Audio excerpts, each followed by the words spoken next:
Dunia kepolisian kembali gempar. Kali ini seorang oknum anggota Intel Polres Bantul dilaporkan ke Propam Polda DIY. Dugaan kasusnya nggak main-main. Dugaan pemerasan senilai 2,5 miliar rupiah. Laporan ini diajukan oleh seorang pengusaha asal Yogyakarta. Kabarnya, oknum berinisial S tersebut diduga meminta uang dalam jumlah fantastis demi mengamankan sebuah perkara yang tengah berjalan. Merasa tertekan dan dirugikan, korban akhirnya memberanikan diri melapor ke bidang Propam Polda DIY pada Februari 2026 ini. Barang bukti berupa bukti transfer dan rekaman percakapan disebut-sebut telah diserahkan untuk memperkuat laporan tersebut. Pihak Polda DIY menyatakan akan menindak tegas jika oknum tersebut terbukti melanggar kode etik maupun pidana. Publik kini menanti apakah kasus ini akan diusut tuntas secara transparan. Lagi-lagi oknum merusak citra institusi. Menurut kalian, hukuman apa yang pantas jika dugaan pemerasan 2,5 miliar ini terbukti benar? Tulis pendapatmu di kolom komentar dan kawal terus kasus ini. Seorang polisi skandal perselingkuhan dan menelantarkan anak istri. Sekarang oknum polisi kita lagi musim jadi buaya darat. Kok bisa seragam sekarang dipakai buat gaya-gayaan doang? Lihat nih kelakuannya. Bukannya jadi pelindung masyarakat, malah dilaporkan istrinya sendiri karena asik main perempuan. Seragam aja yang gagah, tapi mentalitasnya malu-maluin institusi.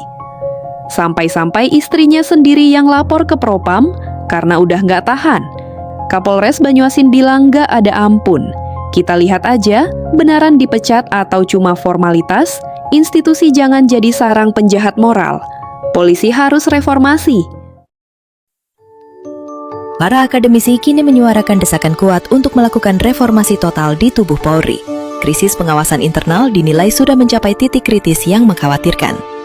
Fenomena narko-corruption atau korupsi berbasis narkoba menjadi alarm keras. Sistem yang ada dianggap gagal mencegah oknum di level pimpinan untuk tidak menyalahgunakan wewenangnya. Kondisi ini terbukti nyata dengan ditetapkannya mantan Kapolres Bima Kota AKBP Didik Putra Kuncoro sebagai tersangka kasus narkoba. Skandal seorang Kapolres menjadi bukti lemahnya benteng integritas di level wilayah. Meski Mabes Polri menjanjikan sanksi berat tanpa toleransi, publik kini menanti langkah sistemik yang lebih jauh. Bukan sekedar sanksi etik, tapi reformasi institusi secara menyeluruh. Gila sih, Polres Bima Kota beneran punya plot twist yang ngalahin drakor. Bayangin, Kapolres sebelumnya baru aja out gara-gara kasus narkoba. Penggantinya malah punya track record yang seirama. The real definition of estafet barang haram. Kenalin nih, AKBP Catur Erwin Setiawan. Sekarang sih jabatannya pelaksana harian Kapolres.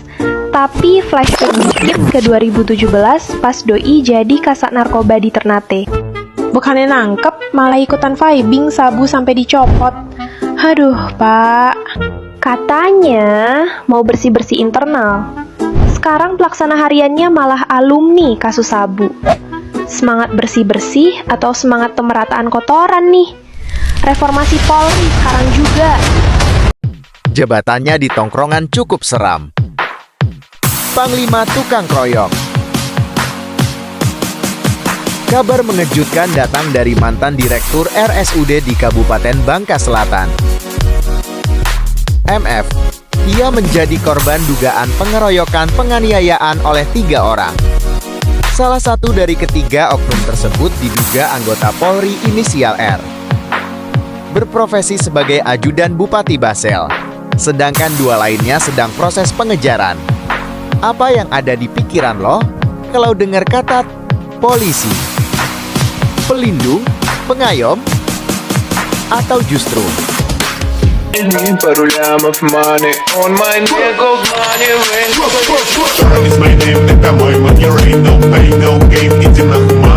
Perwira polisi terjerat kasus narkoba? Waduh, gak malu ya? Pangkat udah perwira, gaji udah lumayan, tapi kelakuannya masih kayak kriminal jalanan. Dan menurut berita, banyak polisi memanfaatkan barang bukti sitaan. Barang yang harusnya dimusnahkan, malah dijual lagi. Terus, apa sih penyebabnya? Katanya sih, kurang pengawasan. Itu mah bukan lagi kurang pengawasan. Masalahnya, ini level perwira loh. Kok bisa pengawasannya sebobrok itu, sampai barang sitaan bisa bocor dan diputar lagi jadi uang? Jangan mimpi Indonesia bersih narkoba, kalau penegak hukumnya sendiri yang jadi pemain utama. Rakyat udah muak dan bingung sama polisi ini. Menurut kalian kapan polisi ini harus reformasi?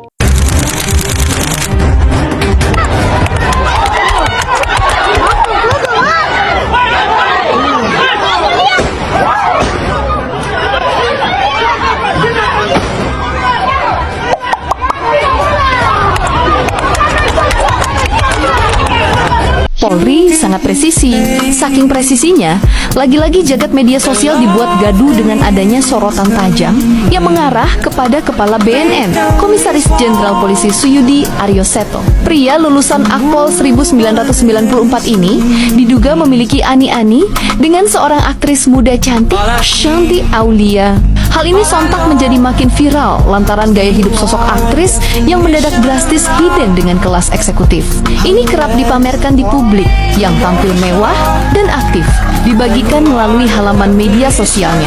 Mulai dari Amerika, Eropa, dan Asia, destinasi artis yang kerap dipamerkan dengan fasilitas eksekutif.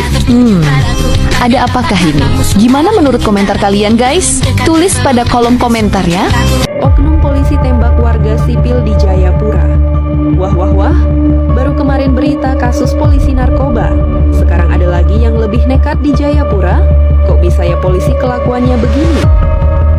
Bayangkan, seorang oknum anggota Polda Papua, Brigpol bukannya patroli jaga keamanan, malah cungkil dan masuk paksa rumah warga di Jayapura. Pas ketahuan pemilik rumah, bukannya kabur atau minta maaf, malah nembak warga sipil. Ini tuh polisi apa rampok? Kejadian bukti nyata lagi sudah beberapa kali kasus. Saya jadi bertanya-tanya tentang pembinaan kedinasannya. Gimana ini? Menurut kalian jadi kapan polisi harus reformasi? Polri sangat presisi. Saking presisinya kembali lagi jagat media sosial dibuat gaduh dengan adanya sorotan tajam yang mengarah kepada Kepolisian Republik Indonesia. Dengan adanya pemberitaan seorang polisi berpangkat Bribka, anggota polisi tersebut bolos piket jaga dan tertangkap sedang pesta narkoba dengan bandar. Peristiwa ini terbongkar setelah sejumlah warga yang curiga melakukan penggerebekan di sebuah rumah di Kelurahan Muara Ampolu. Warga yang geram melihat aktivitas mencurigakan di lokasi tersebut langsung melakukan tindakan tegas di dalam rumah tersebut. Mereka mendapati Bribka AMN bersama seorang pria berinisial KBD sedang asyik berpesta narkoba jenis sabu. Reformasi Polri harusnya membawa kepada Polri yang bersih dan akuntabilitas. Reformasi Polri jangan cuma slogan visi misi doang. Jangan gembar-gemborin terus saja dong Pak Kapolri. Gimana nih menurut komentar kalian guys? Terungkap nih guys, seorang kompol mampu bayar 35 juta dalam sekali kencan. Guys, kalian masih ingat gak dengan kasus kematian Brigadir Nur Hadi yang meninggal karena dibunuh oleh atasannya sendiri? For your info ya guys, kalau Brigadir Nur Hadi meninggal di Villa Tekek, The Beach House Resort, Gili Trawangan. Setelah pesta minuman keras dan narkotika bersama, Kompol Yogi dan Ikda Aris serta dua perempuan, yakni Misri Puspitasari dan Meilani Putri. Rabu 16 April tahun 2025 malam. Lagi-lagi media sosial dibuat heboh nih dengan adanya sorotan tajam yang mengarah kepada aparat penegak hukum Kepolisian Republik Indonesia. Baru-baru ini ada info nih guys kalau sidang perkara kematian Brigadir Nur Hadi memasuki babak selanjutnya dengan menghadirkan Misri Puspitasari sebagai teman kencan sewaan dari terdakwa Kompol Yogi dan Ikda Aris. Berdasarkan pengakuannya bahwa ia mengaku mendapat bayaran sebesar 35 juta rupiah dari terdakwa Kompol Yogi Purusa Utama. Terungkap nih guys, seorang kompol mampu bayar 35 juta dalam sekali kencan. Wah, hebat ya. Satu kali kencan bayar 35 JT. Dapat dari mana tuh duit? Gimana menurut komentar kalian guys? Polri sangat presisi. Saking presisinya kembali lagi jagat media sosial dibuat gaduh dengan adanya sorotan tajam yang mengarah kepada Kepolisian Republik Indonesia dengan adanya pemberitaan sebanyak 5 anggota polisi di Kabupaten Lebong. Kelima oknum polisi ini terancam sanksi tegas hingga pemberhentian tidak dengan hormat PTDH dalam kasus penyalahgunaan narkotika jenis sabu dan dinyatakan positif narkoba berdasarkan hasil tes uriner. Mereka memiliki pangkat yang berbeda-beda. mulai dari Bribda, Bribka, hingga Aib, dan seluruhnya diketahui masih aktif berdinas di lingkungan Polres Lebong. Reformasi Polri harusnya membawa kepada Polri yang bersih dan akuntabilitas. Reformasi Polri jangan hanya isapan jempol doang, pun jangan digembar-gemborkin saja dong Pak Kapolri. Gimana nih menurut komentar kalian, guys? Saat anggota Komisi 3 DPR mencecar Kapolres Sleman, kita diingatkan pada satu kenyataan pahit. Keadilan seringkali baru muncul setelah viral kasus Hogi, bukan sekadar kelalaian prosedur, tapi alarm keras bagi mandeknya reformasi Polri di level satuan wilayah. Mengapa pengawasan internal gagal mencegah penyimpangan?